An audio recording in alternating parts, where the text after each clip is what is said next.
Yes, please. Congratulations again. Why the Taj Mahal? Any particular reason? Why not something else? In India has so many beautiful places that you can surround mysteries with. It's true. People, but what inspired you to walk around Taj Mahal? What was your, For me, the Taj Mahal just stood out as the monument that I wanted to write about. I actually wanted to include in the book.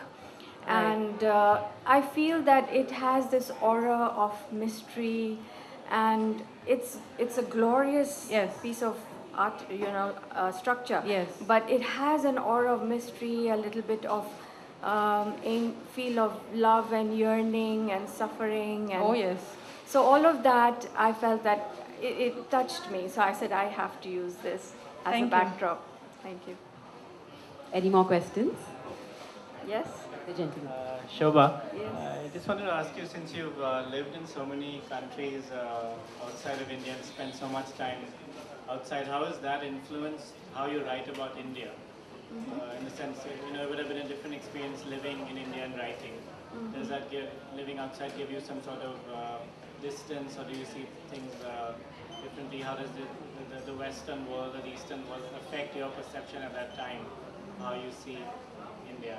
And it did affect my perception in the sense, because even though I lived in and outside India, I was always connected with Indian people outside India as well. And it gave me a wider perspective of India from people living overseas as well as within India. So it gave me this sense of this ability to write with a more pragmatic approach, with more wider perspective and a better viewpoint, I would think.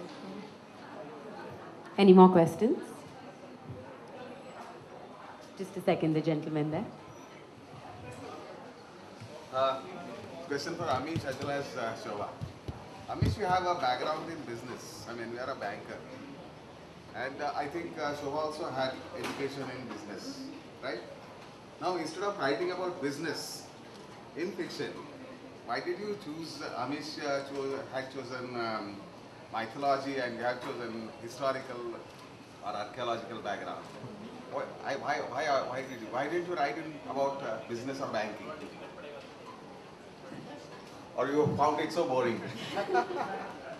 Yeah, banking is boring, but if I may just make one request, I think the event is more about her book. So It's together. I can answer your question maybe after the event, one-on-one. But I think it's fair if she answers. Yeah? Sorry, go ahead. Well, I think using your right brain and your left brain, I still do bookkeeping. I still work at a family-owned business. So I use both sides of my brain. So the creative feeds the other way, and the accountant feeds the creative side of me. So not completely given up on it. But writing about it, no, it doesn't work for me. Any more? I believe you had a question. Just a curiosity question. Who are your favorite conspiracy theory writers? Conspiracy theory writers? Or your favorite writers? Oh, just generally? I enjoy reading Amish Tripathi's work. You don't have to say that. No, it's true, I did, I enjoyed it thoroughly. And then that's why I wanted The Secret of Nagas, but they don't have it here actually. So, and Rohinton Mystery. And then I read a lot of American authors as well.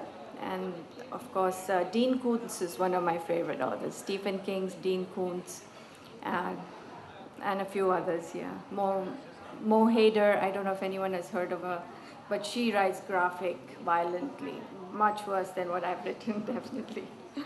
Yes. Any more questions? Pounding, pulse racing. Manzil opened her bedroom door slightly.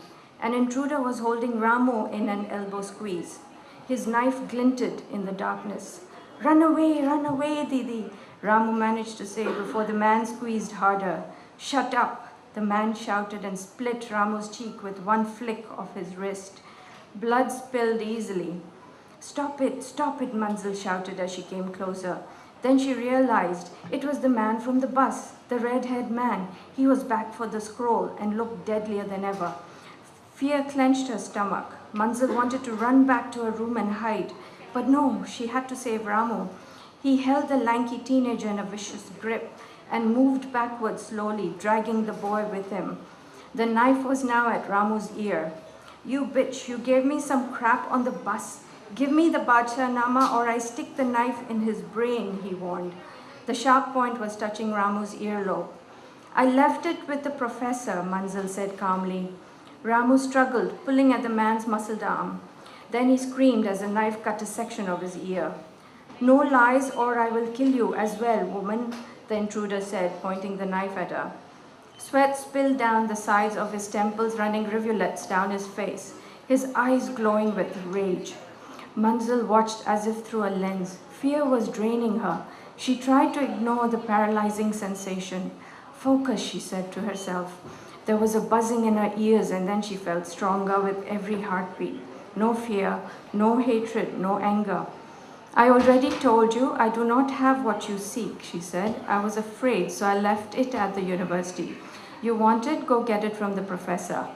I don't want to be involved in this mess." Manzil folded her arms and stood still, staring at him with unflinching eyes. The murderer paused, watching her with a narrowed gaze. Ramu was still bleeding and breathing in deep rasps. Manzil waited for him to give up the fight. She felt her heart was going to burst through her chest. But still she maintained a straight face. The red-haired man waved his knife at her. "I don't believe you." "Then search my house," she said. "Just let the boy go. He will not run away. I have nothing to hide, so what are you afraid of?"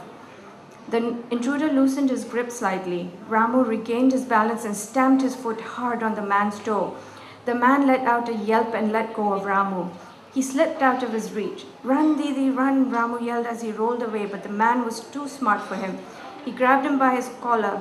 "You're nothing but a cockroach," he said, and plunged the dagger into the boy's heart. "No," Manzil rushed to his side. She looked at the man with hatred. "You bloody heartless murderer, you're cursed to suffer the same fate." "Shut up," he waved the bloody knife in her face. "Anyway, what is he to you? Nothing but a useless street rat, a dime a dozen in this country. They just come pouring in from the villages with their big dreams and small ideas," he laughed. "Only the tough ones like me survive." Ignoring him, she held Ramu in her arms. He laughed at her. "That's a good one." She said he was my little brother. He pulled her by her arm. "Show me where the scroll is." And then he grabbed a handful of her hair and pulled. She winced in pain. "I don't have it."